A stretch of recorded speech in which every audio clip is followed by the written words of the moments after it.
Hey, what's up guys? Yesterday DICE released a new trailer showing off the latest DLC for Battlefield 3 Endgame, and if you haven't seen it, you're about to see it right here, right now, in just a few seconds. And afterwards, we're going to be talking about Endgame, including some new info that DICE also released yesterday about the DLC. So I hope you guys enjoy this video, and if you do, don't forget to click that like button, favorite this video, subscribe to my channel for more Battlefield content and news in the future.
There's going to be some information in this video that you've heard before, but then there's going to be new information that was released yesterday by DICE.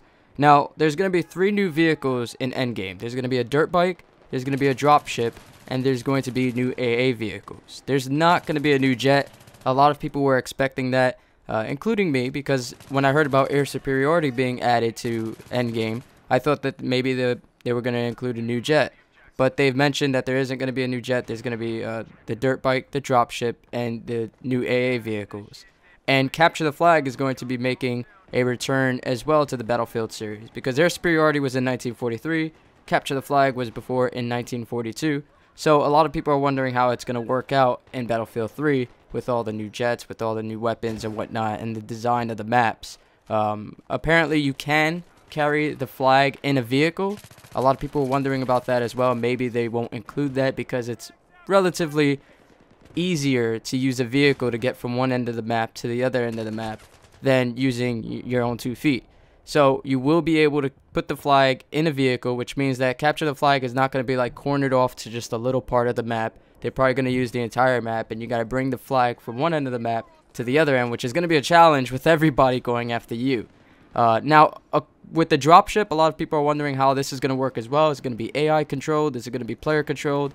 It's going to be AI controlled like the AC-130, and it's going to be awarded to the player or the team that captures a certain flag in Conquest, much like the way the AC-130 works as well in Armored Kill.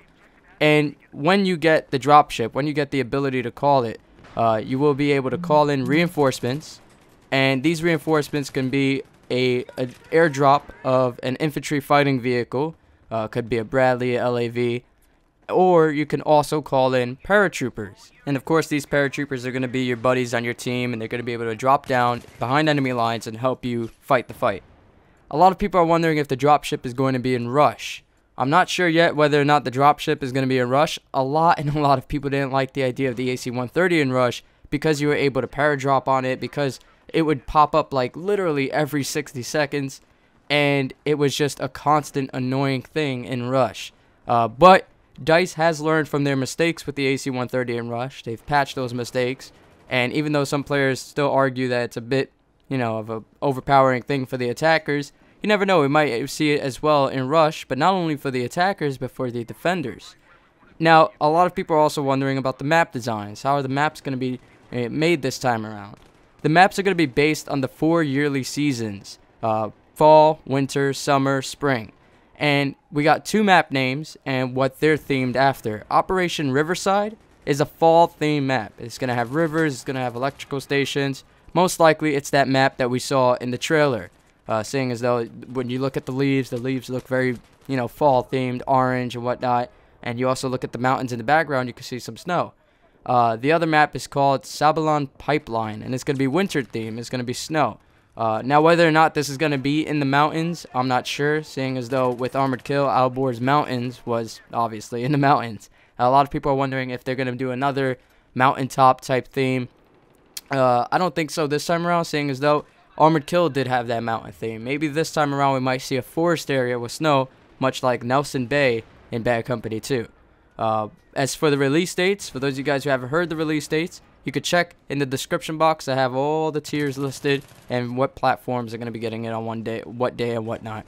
So that's all the Battlefield 3 news I got for you guys today regarding Endgame. If you guys found this video both enjoyable and informative, all I ask in return is that you take a few seconds right now to click that like button, favorite this video, subscribe to my channel if you're new here, and until next time guys, peace.